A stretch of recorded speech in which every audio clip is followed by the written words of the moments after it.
TEEP. Okay, we're gonna work on the TEEP today. We're gonna look at different ways we can attack with the TEEP. This is like super, super useful kick. It's the jab of your foot, right? So just like you set everything up with your jab, almost everything, set up with that jab, bang! You're gonna do the same thing with the TEEP. Now, we made a video already on how to make sure that your TEEP is on point, but just a couple little keys. Put your weight on your back foot, keep your heel down, right? I see people doing this all the time, coming up to their foot. That makes sense if you're exploding in, but that's a different level. Right now, we're talking about how to use the TEEP while standing your ground, okay? Not while moving forward. That back foot, you wanna be on that. In order to do that, you gotta be in a tie stance. Standing in tie stance, that foot is down, our pelvis is tucked, right? Posterior pelvic tilt. We're not bringing our head back as we're lifting our leg up. And I'm not moving that back foot into position before I'm picking my leg up. This will give you a way faster TEEP, and it'll be way easier to set up all this other stuff off of it because it's just gonna be in the person's face all day. When I have that organization where my back foot is already under my hip, I'm gonna check my distance with my front arm. If I'm able to like touch her hands, okay, I know I'm at a good spot to TEEP. I'm not able to throw the jab right from this position, but I'm able to extend that TEEP and hit the body. Boom. Boom. One of the beautiful things about the TEEP is your ability to change targets with it. Say the person's a little further away than you would like, or maybe you're a shorter person. It's very useful to hit the closest target. The closest target here, boom, is the leg. Now that's not gonna do a lot of damage. It's not like a really punishing low kick or something like that, but it's just finding the distance, and it's good to have a really long weapon, especially if your opponent is long, or if they're short, because if they're shorter than me, right, she's not gonna be able to hit me with absolutely anything. Every single counter is gonna fail. Try to kick me, it's gonna fail. Try to punch me, it's gonna fail. Okay, she would have to crash in and really commit herself in order to actually be able to attack me. From here, I can hit the leg, okay, a little closer, I can hit the body, okay, and then also the hip is very useful for your TEEP. I can also TEEP the hip. Now this doesn't necessarily hurt the person, but it's great when you're trying to knock them off balance. And this will take a little bit to build the accuracy and the timing for this, but if she tries to kick me with either leg, right, if you kick me with your left leg, okay, I TEEP the left hip. If she tries to kick me with the right leg, I'm gonna TEEP the right hip, right? And that's gonna shut her kicks down before they're ever launched. If you're trying to do that and your foot is way back there and you've got this boxing stance, by the time she starts kicking, just kick whatever leg, it's too late. It's too late. By the time I get up here, that kick has already crossed the distance. I don't get a chance to preemptively stop it. Once we've established our TEEP, right, you're just being annoying. Pop, pop, pop, pop, pop, hook. I can start feinting off of it. Thing about the TEEP is you're throwing it from a position that's very, very useful to block all the kicks and at a distance that they're unable to punch you without like shifting into position or something, without really crashing in and committing themselves and closing the distance, okay? You're able to throw that TEEP, but you're also able to check either side very easily because we're standing on that back leg, right? Tie stance is so useful against heavy kickers and keeping people far away from you. But I can't really punch from here, right? It would look super weird if I started trying to punch from there, right? I have to get weight onto my front leg. Tie stance, we've got no weight on the front leg. As soon as I step in with my front leg here, now I can throw my punches. And how we do that is our fake. Okay, so I'm TEEPing the guy, boom, TEEP, and now I'm gonna go fake, boom. Okay, as that foot hits the ground, bang, that's my jab. Cross can follow after the jab very easily. To use your TEEP and still be able to punch, we just gotta throw that feint. And that feint, looks like that. Now, don't do it like this. Don't do it like that. Don't bring your head back as you pick your leg up. Keep your head down, pick your leg up high. Okay, also don't do it like this. That is harder for them to read. You want them to really react to something. Watch Yod Wicca. If those of you that know Yod Wicca or Yod Wicca, I don't know how to pronounce the name. He's fantastic at this. His teep fake is like super high, right? So that causes a bigger reaction, and that'll give you time to get into your other weapons. First thing we're gonna look at is a jab cross. I'm here, I'm finding my distance, that weight is on the back leg, teep, teep, teep, fake, bang, bang. I bring that knee up, and now I step in, bang, bang. Now, when we're doing this, we wanna go a little to the side with our head. Not a great idea to go like this, and then step in right here. Okay, you wanna give just a little angle. Okay, so I'm going, and I'm going, bang. Right, my head's gonna drift across just a little bit. Bang, and then the right hand, bang. You can even go in with your cross off of it, bang. But my head is still drifting across that line, so it's a little bit harder for them to catch me. Okay, so again, okay, I'm in that Thai stance, cheap, cheap, bang, bang, cheap, bang, bang, bang. Off of your jab, you can chain into anything. I'm sure you guys already know how to chain to other strikes after that jab or the jab cross. Okay, so feel free to add your own flavor to that. Next, we're gonna look at how we get into our kicks. And really the theory on this is the same, right? Like, it's hard for me to throw my rear leg roundhouse from here. It's gonna take forever. From here to go, and throw that kick,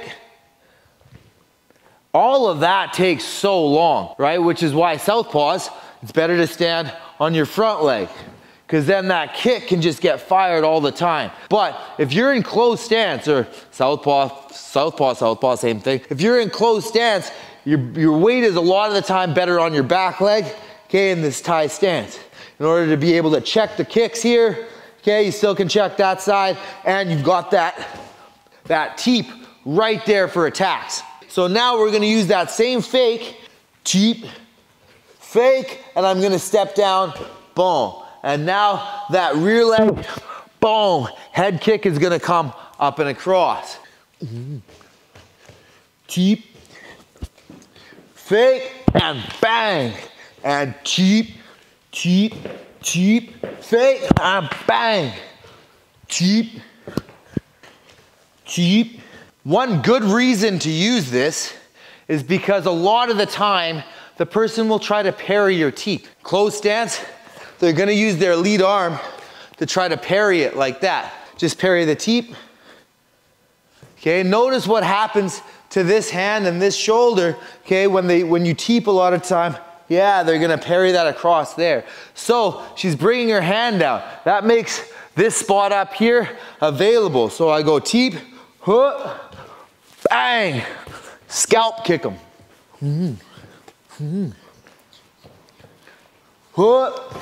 Bang, upstairs with the kick. Now, personally, I avoid body kicks with the rear leg because it's just too easy to catch. I'm not saying you can't do it.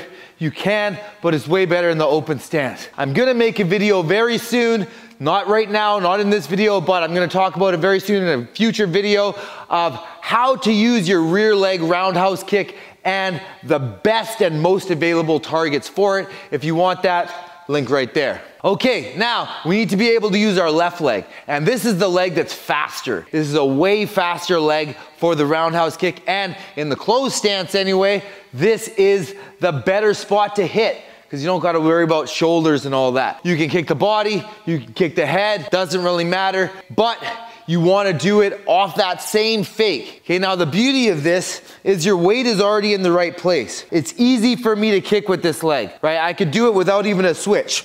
Bang, because my weight is already here. It's easy for that leg to come out as opposed to the rear leg, right? My weight is here. To throw my rear leg, I have to do all that before that kick can come out takes a lot longer, okay? But I still want the guy to be worried about the frontal attack before I flank them and kick them to the side. So I'm gonna do that same fake, and now I'm gonna switch. I keep my weight on that back foot, fake, switch, bang, and I'm gonna bring that rear kick across. Again, you can go to the head, you could also go to the body, and ideally, it's best to play in between the two. Okay, so I'm here, boom, I'm establishing my range, okay, finding her, boom, and then I'm gonna do that feint still, hook, okay, and now I do that switch. Okay, now a little detail on the switch, you wanna make sure that this toe, as that foot hits the ground, this toe is pointing that way, this toe is pointing that way. Okay, not like this, like this. Now that's coming up and across. Bang, and down, back. Here, cheap, cheap, fake, bang. Cheap, fake, bang. So you want to be able to use either leg, right? Because if you only have one leg that you can use, it's going to be way more predictable, okay? And the person is going to eventually figure out your pattern and start exploiting it. One rule of fighting, have a big pattern. Have a good variety, because most of striking is just pattern recognition. If they know where you're going, if they know what your plans are, they can easily intercept and attack you. We're gonna look at the knee now. I really like this to get into the knees. We're gonna use the rear leg, and you could also use the front leg, but it's gonna be done the same as you would your front kick. Okay, I'm just gonna use the back leg. The back leg is usually better for open stance. The front leg, better for closed stance. I'm doing the same TEEP setup. I'm doing the same fake, and then I'm gonna step in. I'm gonna make sure that when I step in, I cross the foot line, right? I wanna be on the outside of the foot line before launching this knee attack, just so I'm not in the way and I have good exit after. I am fighting as a southpaw now. A lot of people think you can't TEEP as a southpaw. If you don't understand how to use that, check out the open stance course. We just finished it. Well, finished, probably gonna keep adding to it forever, but click the link. Here, right, TEEP, TEEP, fake, step. And now I'm finding that inside line, bang, for the knee. TEEP, TEEP, and I go fake, I step. Now when I step with this foot, I'm not rotating it externally. I'm gonna keep it facing forward, toes facing forward, okay, but I'm outside the foot line, right? Here's the foot line. I wanna be outside of it, and then my rear hand is gonna grab the top of the head end of the lever. Front hand is gonna grab the shoulder / tricep. I'm pulling her in, and I'm throwing the knee like this. I don't wanna throw the knee like this, okay, because it's not gonna hit the right target. I wanna hit the solar plexus. Don't throw it like this to the solar plexus, so it's just not as powerful. We wanna turn the knuckle towards the solar plexus, and we wanna make sure that the shin bone, right, is behind the knuckle. Boom, okay? It's gonna be way more powerful, and now I can get around the corner to the weak side. Okay, so again, hand fighting here. Backhand is nice and tight. Weight is on that back leg. Boom. Hook. Bang. Hook. Bang. Hook. Bang. We got one more. Okay, the elbow. Although I could go on for days with this. Like, you can literally set up every single strike off of the TEEP, except maybe low kick. I find that low kick is a little bit weird. But on to the video. I'm gonna use my front arm. Okay, we're operating in a closed stance here. If I was in an open stance, what arm should I use? The back arm, okay? Boom, boom, hitting the open side, fake, hook, and now I'm gonna step in, boom, tomahawk elbow. Okay, spike right to the eye socket. Try to place your elbow right in the eye socket, because all of this is gonna cut. Super thin skin here, thin skin here. If I place it in there, maybe it damages the eyeball, probably not, but all of this is gonna cut. It's very easy to cut all that. As you can see, I have many, many cuts all over there. Again, TEEP, TEEP, and fake, boom, fake, boom, fake, boom. You can see as I'm coming in, I'm dealing with the hand fight a little bit. I'm hand fighting this arm here, okay? You could just keep that hand super tight, okay? And you could also change this and throw different elbows, fake, crossing, okay? But because this is what I'm dealing with, a lot of the time in that closed stance, I'm dealing with the hands up like this. The person was keeping their hands a little lower. Really, you can clap them with whatever. But if they're like this, if they're defensively responsible, you wanna split that guard, right? So coming this way will work.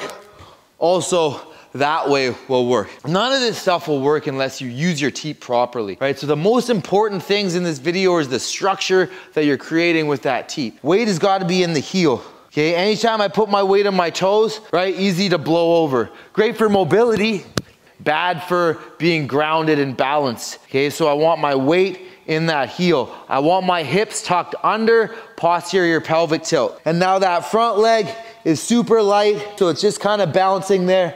And now as I pick my leg up, okay, my head placement doesn't change. Leg up and then extend. Boom. So I'm bringing my head back and I'm driving my hip in. Boom. And then pulling it back and putting it down. Try not to do this, because obviously now I'm committed. I want to be able to pull the leg back, up, out, back, down. This also really helps, okay, all of those that stayed to the end of the video, thank you, and thank yourself, because this is some of the most important stuff. If she catches my TEEP, this happens all the time. I gotta be able to TEEP again.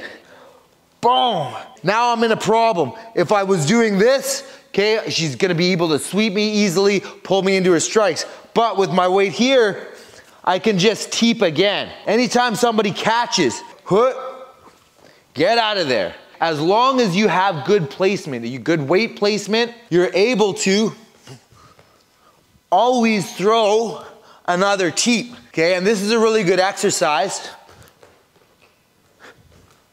for getting a good TEEP, okay? Stay on one leg and try to throw multiples on the bag before you put your foot down. Maintaining that balance and being able to still get power out of your hip and right the ship every time is gonna make you super annoying to strike with, all right? I hope you guys got a lot out of this video. Make sure you check out the links below in those videos, okay, for the courses, and I will see you next time. Bye.